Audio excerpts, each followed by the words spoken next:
Hi everyone, welcome to today's session on applying for graduate programs in STEM. This is a session as part of our Study in US workshop series, and it is our fourth session as part of the series. Very quickly, I will take you over the outline. I'll tell you about a little bit about Project EduAccess. I'll introduce you to the series. I'll introduce you to your panelists who will then take over and go over some of the basic things you need to know when applying for masters and PhDs to in STEM courses in the US. We'll cover just the application documents you need. What is the application process like? What is the importance of lab experience? How do you choose your program? Picking between a master's and a PhD. What does an SOP for STEM courses look like? What does the CV for STEM courses look like? And then some general tips before we move to the Q&A. For those of you who are joining us for the first time, we are Project EduAccess. We believe that access to higher education, leadership, and professional opportunities is a privilege that most people from marginalized communities are systematically denied through cost, information, and dispositional barriers. We try to improve inclusivity in some of these spaces by removing these barriers for marginalized communities in the global South. We do this by 4 key interventions, and our workshop series titled the Study in Europe series and the Study in US series session for which is happening today is part of our sort of intervention to create to make information more accessible to everyone. So as I said, this session is part of our Study in US series.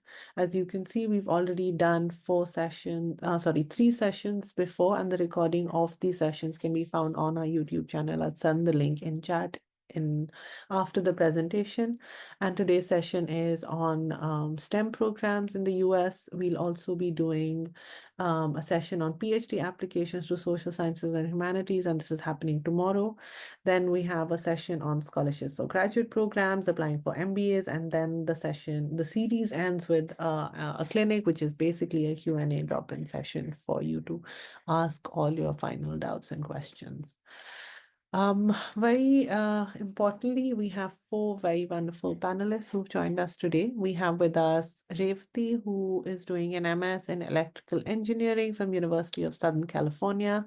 We have with us Sathvik, who's doing a PhD in biophysics from University of California, Berkeley. We have with us Ojaswita, who's doing a PhD in material science and engineering from Northwestern University, Illinois. And we have Anwita, who is doing a PhD in chemistry, Medicinal, University of Buffalo, the State University of New York.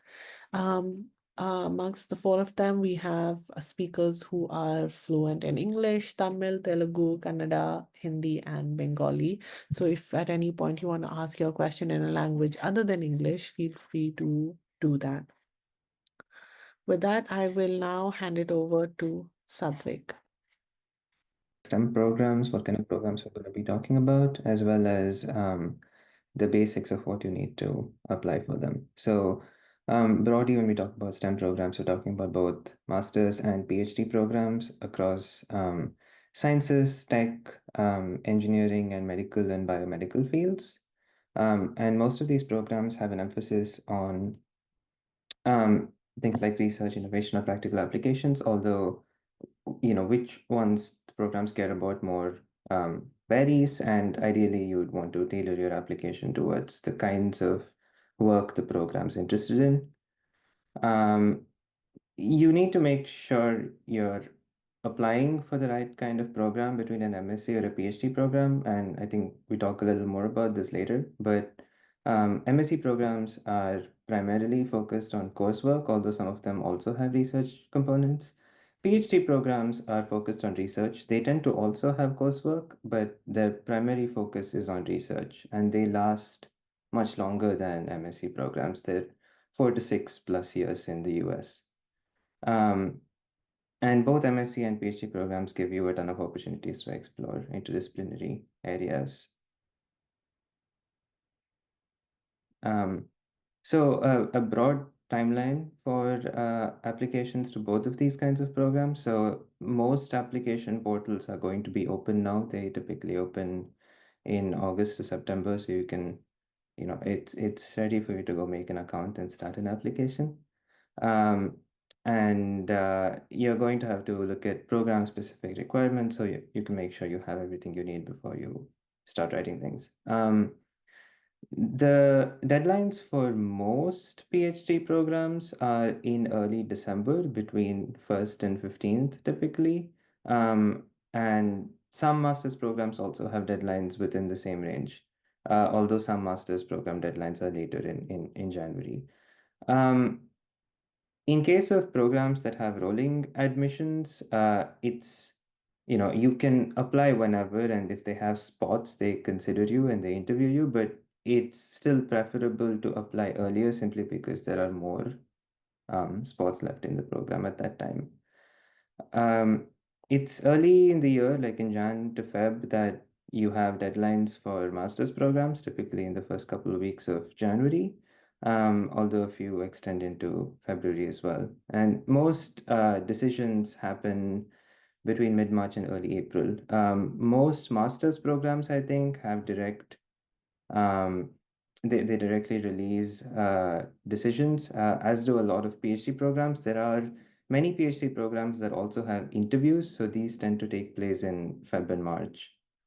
And most universities in the US have a 15th April deadline for people they offer admission to either accept or decline the offer.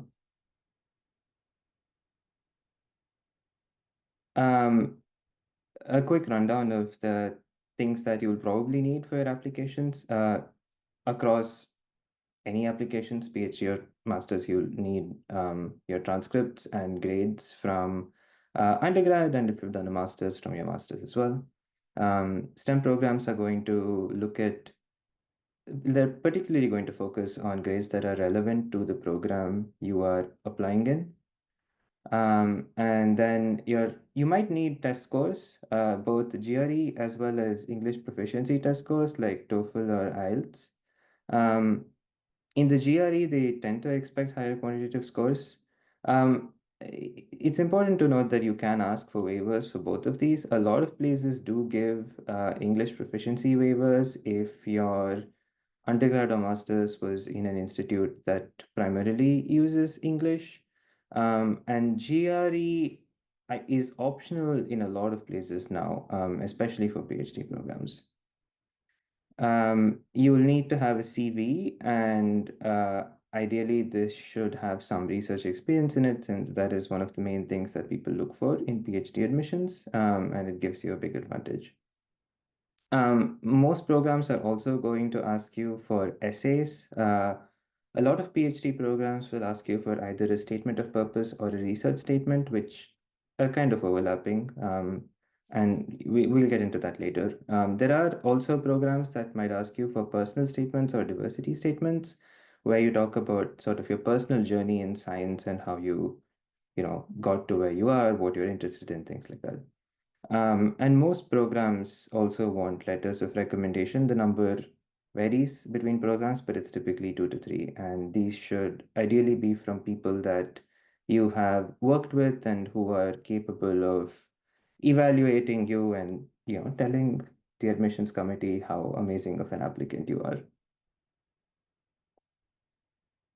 I think I'll pass it on to Ojaswita. Yeah, so we'll go down to how the application process goes. So first of all, as you know, before selecting any university or anything, you need to check the websites and select the courses which you are interested in. Sometimes it can happen that you have some particular background, but your research area which you want to work in can come under the category of different departments. So you can apply to different departments as well, like chemical engineering, material science, chemistry, physics, whatever. But like this application process actually starts with identifying what department you want to apply, and what kind of research you would want to do, both for master's and PhD.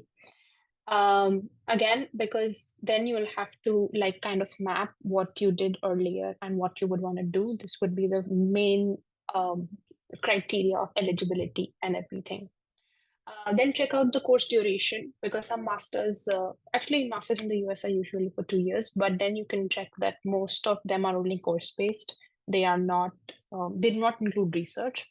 But if you want to have like a research thesis, or you would want to then enter into a PhD, or just directly start into a PhD with a bachelor, these kind of things you need to research. So eligibility, what is the duration of the course?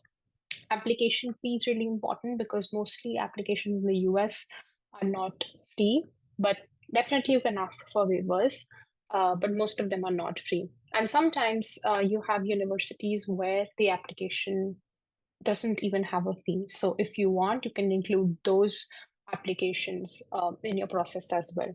So this kind of research is really needed in the nascent stages of applying.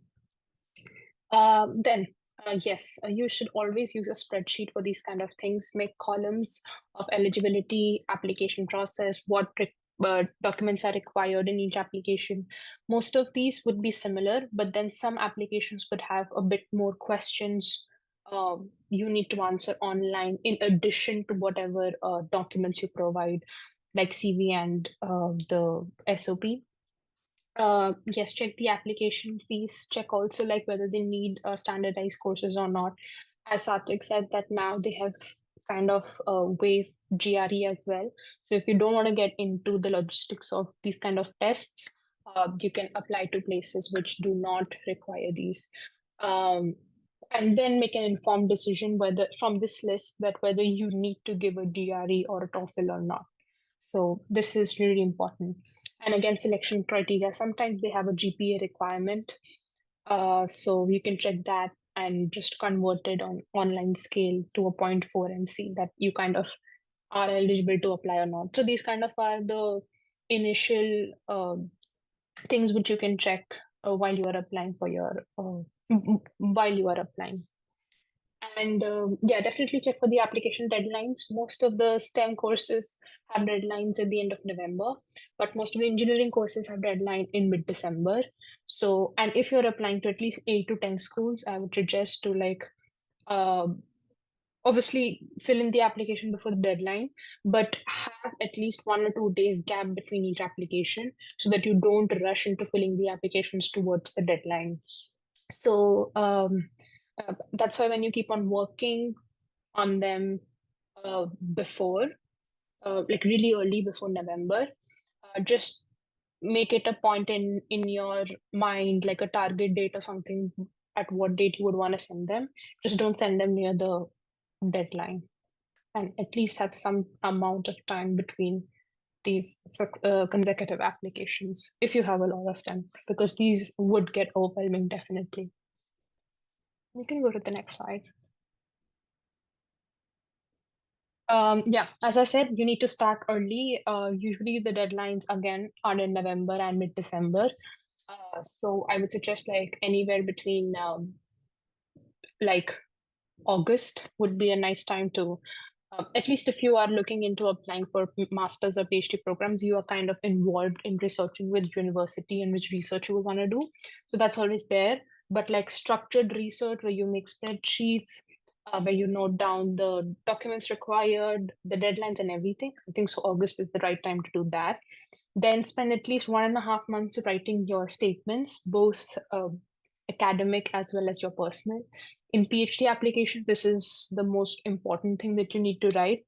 And word limit is different for different applications. So take that into account, because all these would require then reviews, and the whole process of writing about the CV as well as the statements take a lot of time. So at least 1.5 months for it.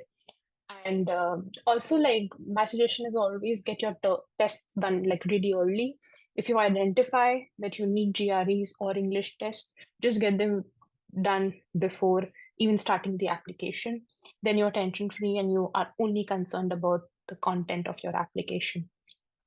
Notify your recommenders early on. At least let them know that they need to provide a recommendation when they'll be asked for, and also let them know the procedure, because most of the times you just need to fill in their contact and on the application portal, and the university itself contacts your people giving references. So you need to indicate that to them that you'll be contacted by this university, or you would be required to give only 5 recommendations or only 2 recommendations. These kind of things need to be told to the recommenders. Also, this is about the application. In the US, it's not very PI specific. So, like in Europe, so what you do is you need to apply to a school to then get into a research group. But still, if you identify some kind of research work or a group or a person you are interested in working when you join if you join the university, you can just keep on contacting the professor. Most of them usually reply, but they would definitely say that we are not the persons we do not have the power to take you in the group or the university. You have to apply via the school. So that's the standard reply. But at least they reply and tell you that, oh, if you're interested, you can apply. And you can also talk to the graduate students. They are a really good resource to understand the application process, also what kind of background and everything is required to join the group or the university. So even if you don't get concrete answers, just contact these people. As I said, do the tests before, and yeah, graduate applications, you don't need to mail them usually. They are always online. So just do it before the deadline and have some days of break between each application. Yeah, next. For the lab experience, yes, for PhDs, you definitely need lab experience. Usually, if you are from India, you usually do a master's and then apply to a PhD, or at least you need like a 4 years of bachelor's and then apply for a PhD. And you are expected to kind of have at least a bachelor thesis, or if you have done your master's, a master thesis. Like active laboratory experience is kind of needed when you're applying for the PhD admissions. So just keep a track of that and just willingly be involved in those kind of things. But in masters, yeah, like a couple of internships here and there would, I think, so definitely be beneficial to like make you stand out. But in general, like to have papers or to have research too extensive is not that much required in the master's program. And yeah, research experience in general tells that how collaborative you are, whether you are capable of being in different environments, being with different kinds of people, and then on the practicality side, yeah, are you able to handle different instruments, your analysis techniques and experimental ability? So these kind of things help the admission committee identify and like weigh who's better kind of. And also, yes, it will help you also identify the research interests, because then even when the university is kind of selecting from these big pool of applicants, they know what kind of research also, if you are inducted, you can do here and those kind of things. Yeah, I think so. I'm okay, and I'll pass to Anvita. Hello. So I'd be talking about how to choose a program, which is pretty much important to understand what you want to like focus on in a PhD. So the first thing I did was I identified potential, I identified the core competencies that I had and which of the programs would be suited or would cater to my needs. Then I use the QS or the TAT rankings, but you can just use whatever you're comfortable with. Can be your supervisor at the undergrad or master's level who has a reputation for a particular university, a particular PI that you want to work on. So the way I did it was I had my professor, when I was doing a master's, he recommended me to a certain professor who I work under as of now. So since the work areas were very close to what I had already worked in, it was pretty much easy for me to identify. But you can do whichever way you are more comfortable with. make sure that you are actually looking through the publications, you're looking through the grad students, you're actually looking through what sort of research is going on. Just don't take a lab because you have to get an admission. Remember, a PhD is a 4 to 6 years journey. You would be burnt out quite easily if you're really not interested in the work that you would be assigned to in the future. Industry connections and internships. I did a couple of internships, but I'm from a Bachelor of Science and Chemistry background. I am not from an engineering field, so I wouldn't be able to highlight industry specific requirements, but for sure, I think they also play a crucial role in determining what research you want to take, or which labs you want to join, or anything which is specific to the program that you're applying to. Can we move on to the next slide, please, Misbah? A PhD versus master's. So like you can do a PhD directly, or you can apply to a PhD program directly to the United States if you have a 4-year undergrad degree, which is very common for engineering or medical fields. But it's a little bit tricky to have a 3 years bachelor's and still get accepted into a PhD program unless and until you have a stellar CV. And by stellar CV, I mean you have like lots of publications in high impact factor journals. Please remember that as much as publications play a vital role, publishing in random journals doesn't give you any leverage. So make sure that even if you're publishing, you have to publish in high impact factor journals to make your CV stand out. For example, if you're looking for publications in general. So generally, a 4 years bachelor's or 4-year undergrad, and then a direct jump to a PhD program, or a 3 years bachelor's, a 1-year master's, or a 2 years master's, as you would think about it, and then a PhD program. So what I did was I did a 3 years bachelor's, I did a 2 years master's, and then I went to a PhD program. Of course, if you are directly applying, or if you have a 4-year undergrad, I would say that starting your 3rd year to by the end of 4th year, you can apply directly using the online web pages of specific universities that you have in mind. If not, what I did was I was in my 2nd year of master's when I directly applied to the university of my choices, because I had a 3 years bachelor's once again. PhD is academic degree, while master's might be both academic and industrial. PhD requires 4 to 6 years of immersive lab experiences, if that's how you want to imagine it to be. Whereas master's gives you flexibility to, for example, maybe you do a degree, you get a job, you see if you have the time, or if you feel like you want to do a PhD, you can always exit the job and come back to the academia. PhD is like it takes you a while to get started, at least a minimum of 2 years, until you would be a little more confident in the program or the project that you are doing or you've been assigned with. Generally, PhD programs are always fully funded in the United States. There is nothing called you have to apply externally for scholarships, unless the degree page asks you to apply separately for scholarships, or includes these terms like competitive funding, or will be given on a case-by-case basis. Generally, it is not like that. About 95% of the PhD programs are funded, so you should be good to go, and it should be clearly mentioned on that specific department or the specific website that you're looking at for that particular university. Masters are not generally funded. The funding might be a little bit competitive for US. And of course, a master's is more flexible in terms of changing career paths, which I already mentioned that.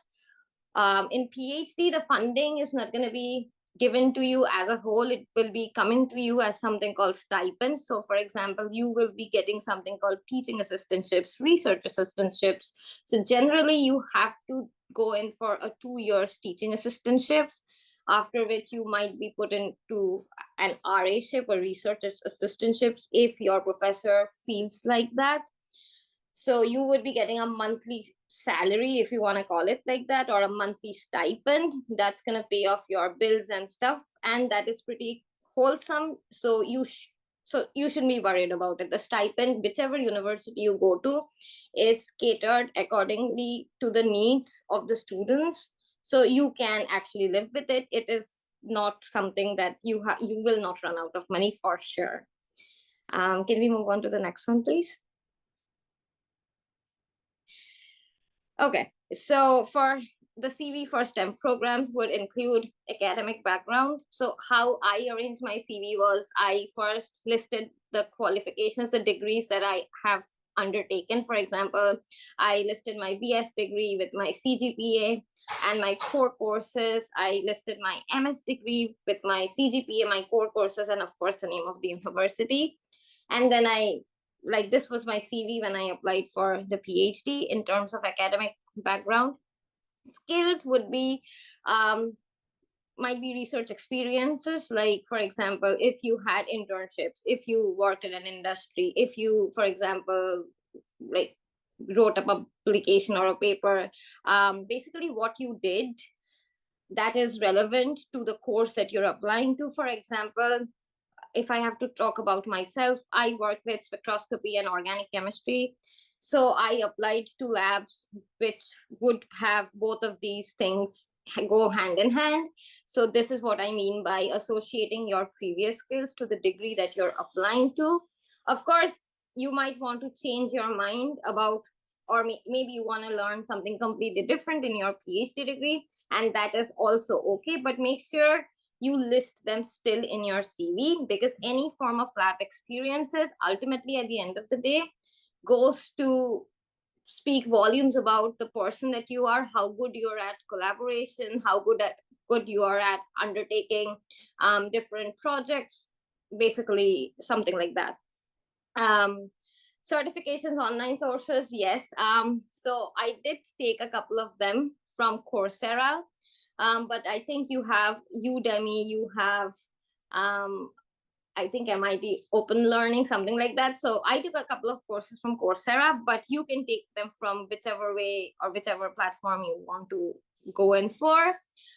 Apart from this, I did have a separate section of CV where I indicated the list of academic honors that I have got. For example, if you are a university gold medalist, or for example, you were nominated for, or you were awarded the best dissertation defense candidate in your batch for that year, please go ahead and highlight them, because these are your additional things. And this goes, basically, this is the leverage that you're talking about when it comes to two people with the same or almost same academic credentials. And then how do you basically set the bar, or how do you basically go for the one who you want to consider in the program, if that makes sense. I think that's what I had to say, and I would be handing over to the next mentor. Thank you, Anwita. So before I start talking about the statement of purpose, I want to highlight how statement of purpose is important in your application. It kind of forms the core part of your application. And think of it this way, that somebody who has never worked with you, who has never met you, is reading your application and trying to understand what kind of a person you are. And then they're going to decide how you would fit into their academic program. And I know that's a lot of pressure for one document to hold, but it kind of summarizes everything else that you do. You could be extremely good at what you do, but if your SOP doesn't hold up, your academic, I guess, achievements may not stand out for that particular counselor. So with that as a premise, I'd like to go into how you should be framing your SOP. So just like CV is more of a pointer-based summaries for what you've done. SOP is just a more descriptive form, if you can think of it that way. So you want to highlight your relevant coursework and research projects. For example, for me, I started off with the very purpose of why I want to pursue, I don't know, like a AI or a machine learning based coursework. And where do I fit into that whole idea. And that's how I started off my SOP. And then I went into my coursework and my research projects in the second paragraph. You can start off however you want, but it's generally that you're easing the academic counselor into your SOP, and then you want to go into the more heavier stuff. I would say that anything that you're going to mention in your SOP, ensure that you're not just claiming things, but you're adding an evidence. Like, for example, you're really good at problem solving. Quote an incident or an example from your bachelor's or master's where you would have done really well with that particular problem solving in that particular situation. And that kind of cements your claims. So irrespective of what coursework and research projects you've done, highlighting specific situations that you think can make your SOP stand out can really help you cement your idea for the counselor. And this is also something that I think everyone should consider in an SOP. What you talk about your past is one section of the SOP, but you're also talking about the current, the present, and the future. That is how you think you fit into a university. That is a very important concept per se to be mentioned in your SOP, because it shows how far you're thinking. It shows what you want to do with the degree that you get from that particular university. So it sets kind of your purpose for pursuing that degree. So therefore, mentioning faculty or labs is important. But like Ojaswita mentioned, that you talk to graduate students who are in a particular research lab, you contact professors that are in a research lab that you're interested in, use all of this information to write that summary. As in, just don't write randomly that, oh, this university is good, is highly ranked on QS rankings or something else, but rather go a little bit more in depth and say, oh, this particular publication links to what I have done in my blah blah blah in my undergrad, and therefore I think I would really fit into this particular lab. Or you can talk about maybe the kind of impact that the degree has had on previous graduates and the kind of career paths that they have chosen. That shows that you're going beyond just the website of the university, and you're actually digging into the alumni and other things that are associated with the university and specifically with your coursework. Also, yes, the career goals in outlining career goals should either come in the starting or the end. It can typically come in the end because you're going to talk about the future in your end paragraph. But sometimes the purpose also is set in a way that you start off saying that I want to get into this because I want to achieve so many things. So it's really variable how you do it. So I would say these are like your primary aspects that you want to remember when you write a statement of purpose, and please tailor it for each university. Don't just go and generalize and say this is it. Try to mention the university name, etc. Yeah, next slide. Yeah, thank you. So some special considerations that you want to take based on whichever degree you go with. I'm not entirely familiar with science and medicine, but I'll read what's on the slide. I can talk a little bit more in terms of technology and engineering. Science, emphasize your lab experience, like Anwita and Ojaswita both mentioned. Your lab experience, like she said, spectroscopy is an important aspect. So talk about those things, your familiarity with different types of research methodologies, quantitative or qualitative. Publications in journals, again, this can really depend on what journal is important for your area.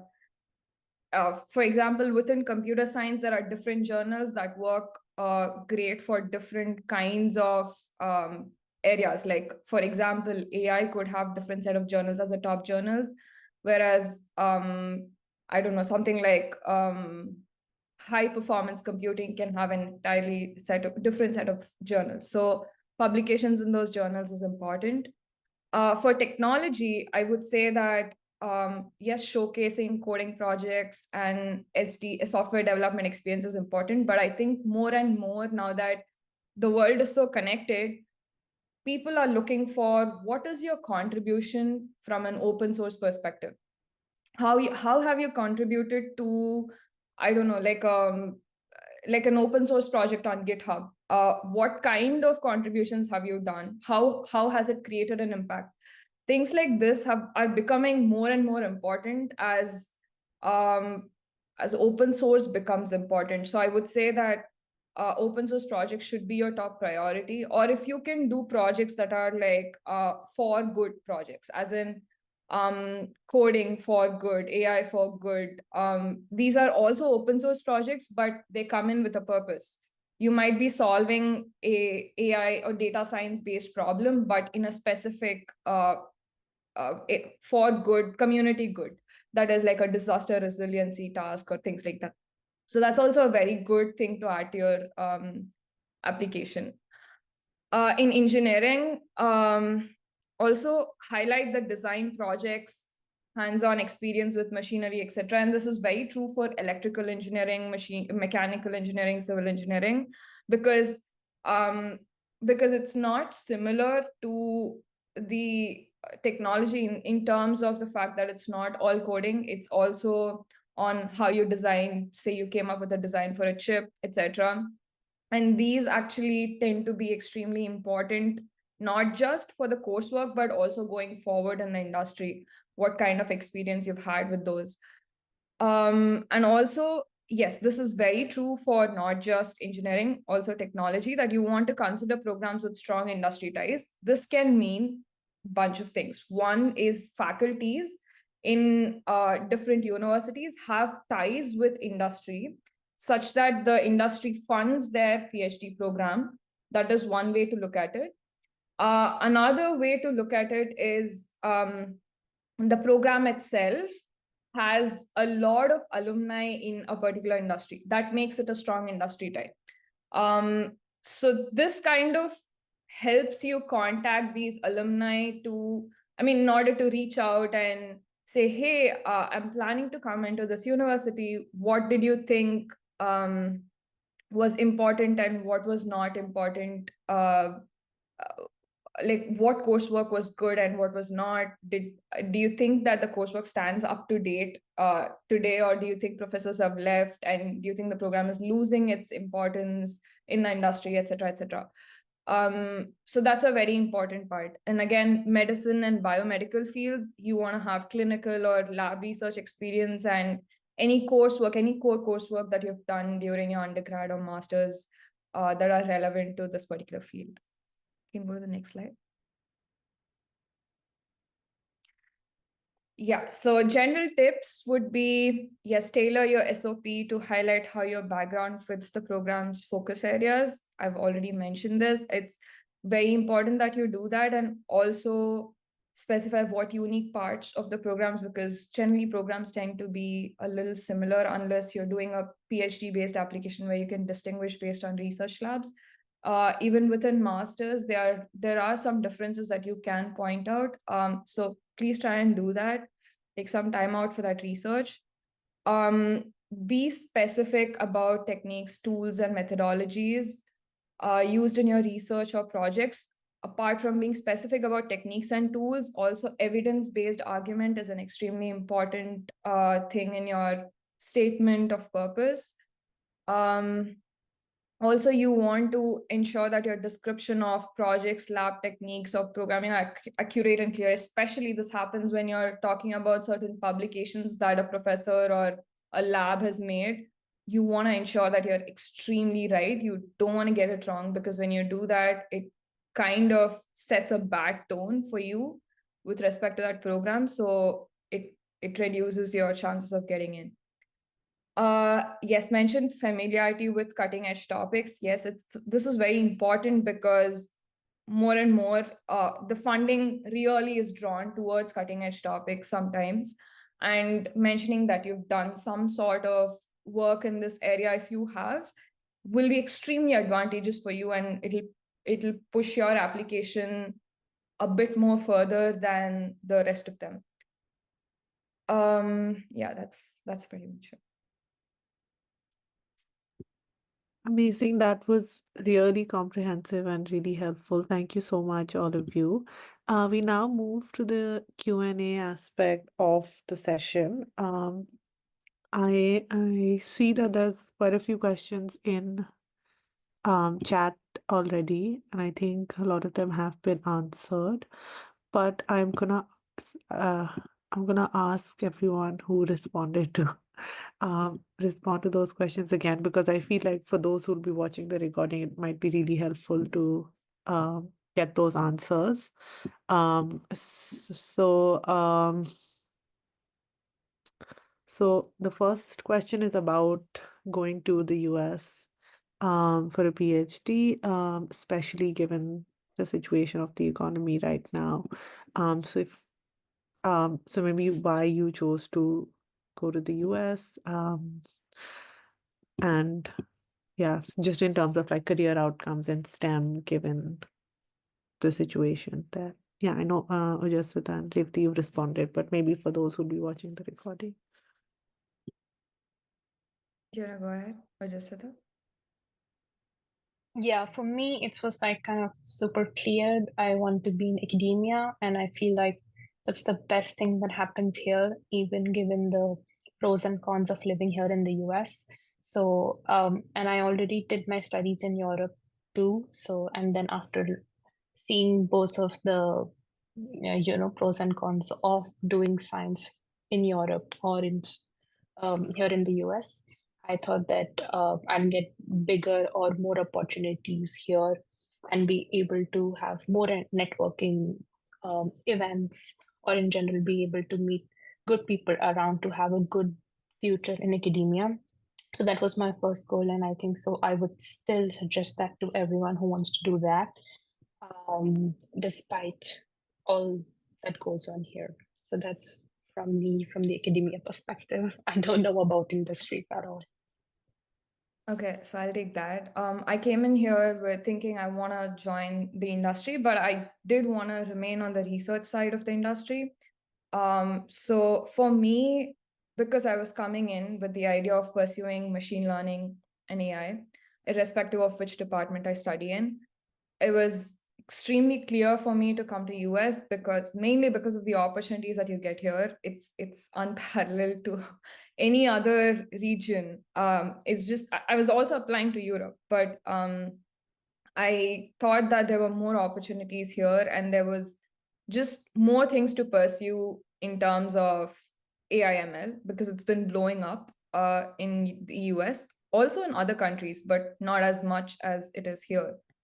So I think recession was not a big thought.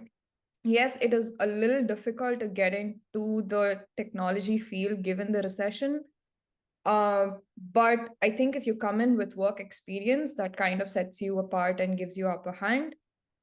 So within technology itself, it's people or industries are looking for students who have had previous work experience, kind of eases them into the job. So that's definitely an upper hand.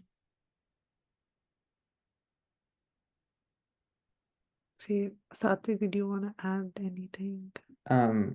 Okay, yeah, I mean, I'll quickly add one thing, which is that although it is like currently difficult to like get jobs, like these things always go in cycles, and I'm sure like things will eventually improve. Also worth noting that if you look at sort of funding, like there's been like massive spikes in funding for like things related to ML and data science and AI over the past couple of years or so. And if you look up where all of this funding is, the vast majority of it is in the US, and it's concentrated in particular parts of the US. So there is lots of opportunities still.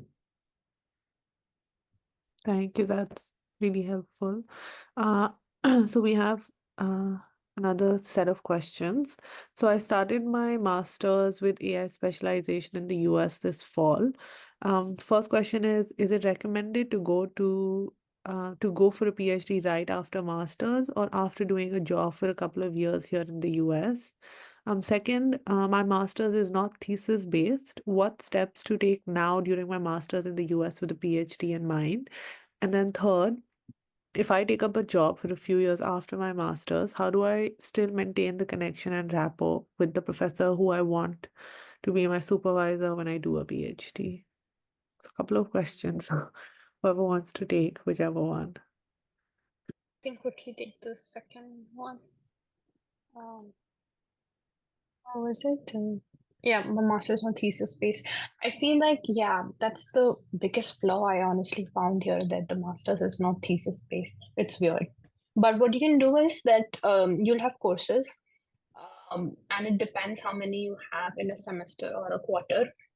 What I would suggest is that just go into a lab, talk to a PI, a professor, and be like, I want to do a PhD, but I want to have some research experience. So do some kind of research side by side.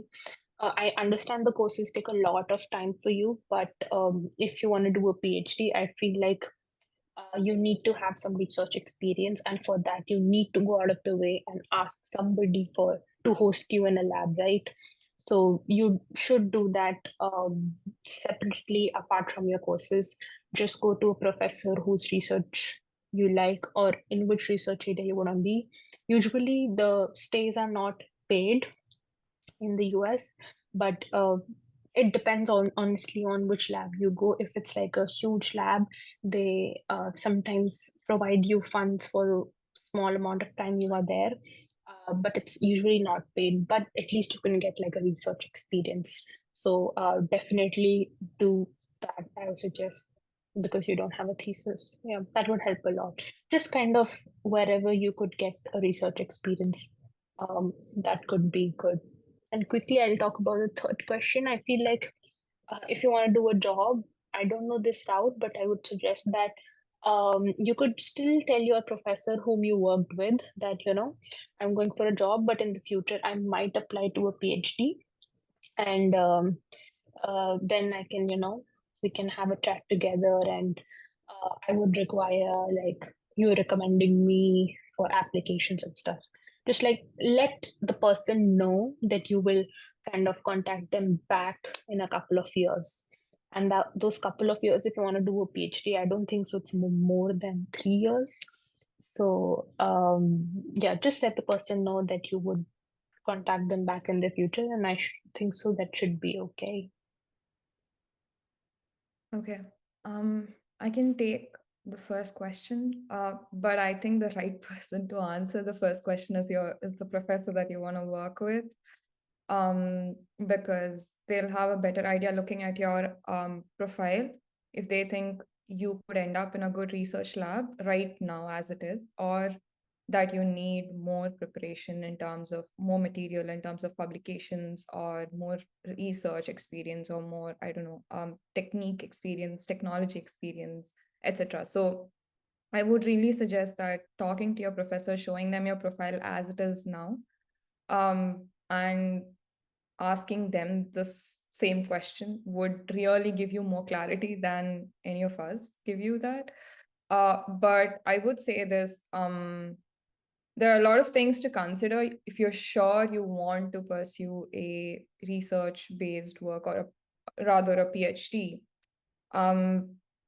You need to make up your mind before you get into a job, because I think that if you leave this open, saying, oh, I'll do a job now and I'll get into PhD later, almost always people don't go back because they are too spoiled by the comforts and luxury of a job. So I would really, it's really a mind game. So you really have to make up your mind and say, okay, I do want to pursue PhD for these reasons. And it's a very practical thing to pursue a PhD in AI, because most good roles are seeking PhD in AI and like specific specializations within AI. And it's becoming more and more that you have to be a subject area expert to get into good roles. So I would say it's a practical thing to pursue it, but you need to make up your mind and you need to ensure your profile is good enough to get into a good research lab for it to work out. So those things are on you, and maybe you can check with your professor. But that's just 2 cents from me. I would like to add on to something. So like this summer, not for AI, but for chemical engineering, people did come to UB for doing an internship because UB was paying them around $1,000 a month in summer for every intern that they were taking. So I had a couple of interns in my lab from, I think it was Syracuse or Cornell, I cannot remember, but like somewhere from upstate NY, who joined my lab like for a month. They were just there to like get trained on something very specific to whatever they felt like was important for a PhD application. So they were master students and some were undergrads too. So sometimes universities would allow you to like work with a separate professor. The best way to ask would be the person. I'm sure you would have a graduate like a supervisor in your department in AI that from whichever university you're doing. All you can do is maybe set up a time with your director of admissions and then lay out your questions. Tell him or her that, hey, I wanted to do, for example, a PhD, but I don't have any thesis work in my master's. Would it be okay if I, for example, work with a grad supervisor in the same department? Or if you have any recommendations for me in general, they might be able to direct you much better because they would have contacts and they can actually help you figure out a direction, a supervisor who might be interested in taking you. And maybe, who knows, you might also get stipends for the summer if you're looking for summer of 2025, if that makes sense.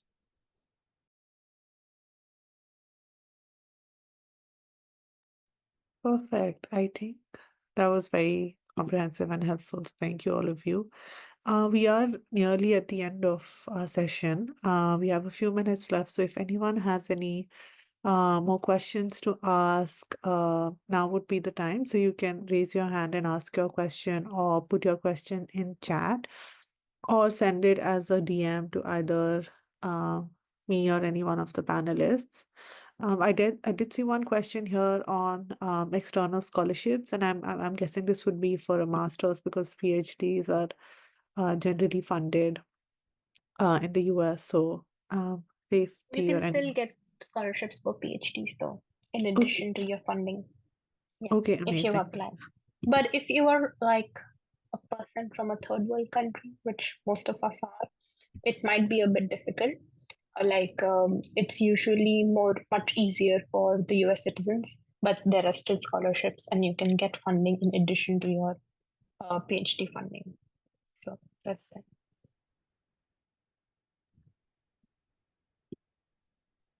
Yeah. So and what about for masters? Is anyone able to? There's really the master's program is it's really difficult to get scholarships for master's program. Most of them come with a rule or regulation saying that you have to go back to your country after you're done with it, done with the master's program. But I feel like most people come in to pursue a master program in order to work here or do something here. So it really depends on what you want to do. But I'm not entirely aware of the best way to get an external scholarship. Yeah, I don't have an answer for this question per se, I guess. Yeah. That's Sathvik, did you want to say something? Yeah, I'm not doing a master's, but from conversations with students who are doing a master's, I think if you're interested in being able to fund your master's itself, it's a lot easier to go for teaching roles or research roles within the university rather than fellowships. Yeah, that's not an external scholarship, therefore I wasn't sure Yeah. if that fit into the Yeah. Yeah. But even otherwise, if you're able to comment on other scholarships,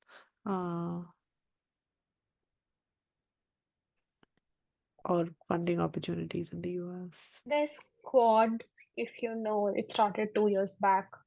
It's open for everyone, masters and PhDs, so you can still apply. That's the external scholarship I know from India that you can apply. And otherwise, you can get from the university to have good talks with the PI or something like that. They might support your staying there. But you need to try all options. So masters is usually not funded I don't know if in this the is US at least. Sorry. Yeah, I don't know if this is applicable, but NVIDIA, Google, companies like NVIDIA, Google, they kind of offer this I don't know, semester-wise scholarships, or you basically have to, it's a program, it's a scholarship program. So that means you are doing your PhD, but you kind of have to submit a proposal to these programs, and if your proposal gets picked, you get a scholarship from them, or a stipend from them, or something like that. That could be something you might want to explore if it's a technology based if you're in a technology based PhD program. But I don't know otherwise if you're in the other STEM programs. I'm not sure what's the right answer for this. Okay. I think we also will keep doing some more. We have a session on scholarships, so maybe which is next weekend. So I'd suggest maybe attending that. Shahbaz, do you want to ask your question? Hi, this has largely been addressed in the chat, 20 hours work limit, but I just wanted to have a further clarity about how it works for the work limit hours for PhD students. For masters, it's very clear that you can't do more than 20, and it is a very strict limit. So how does it work for PhD students? And second question is regarding not relating to applying for the US, but more like the internships for the summer, because most of the internship applications are closing like this month or by next month. So it's pretty early for students who have just arrived in US. So how the best way of tackling it? Any general solutions on that? So I can answer your first question. So the stipend that I said when I was talking was basically it was 20 hours work week. So for example, you would be doing something called the teaching assistantship for your first 2 years. I'm not sure about the other panelists, but at least in my university, we do teaching assistantship for the first 2 years, where we have to teach undergrads. We would take a lab, we teach them like a lecture module every week. So it's 20 hours per week, including your labs, including your recitations, including your office hours, and you would be getting a stipend. We like UB gives our stipend bi-monthly, so it's like after every 14 days I would get a amount of money in my bank account. So that means that for each month I get paid twice, because that's how the criteria for UB in terms of stipends work.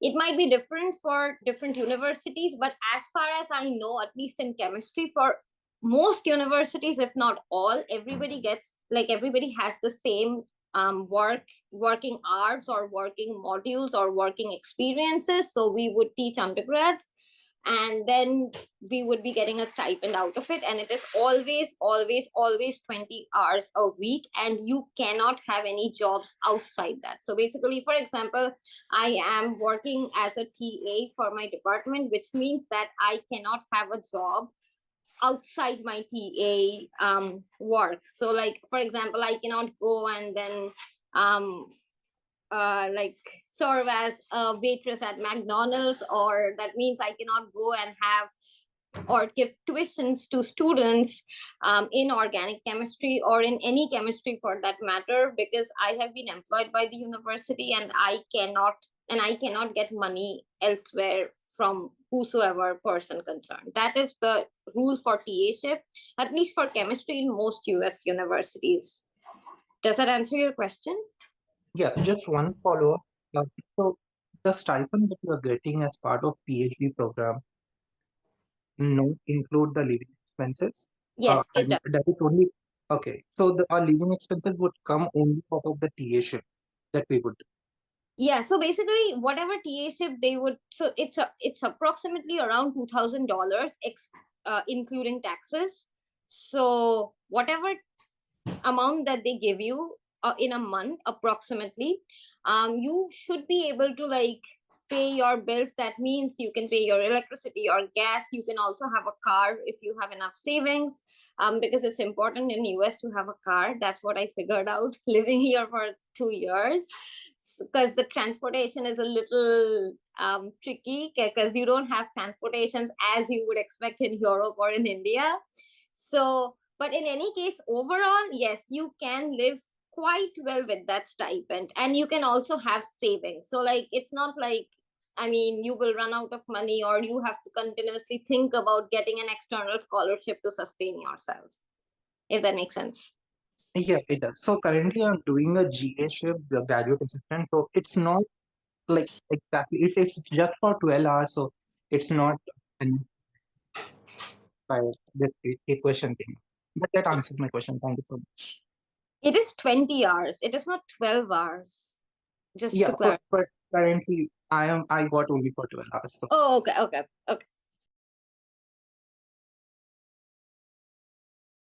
And if you could answer the question about the internship.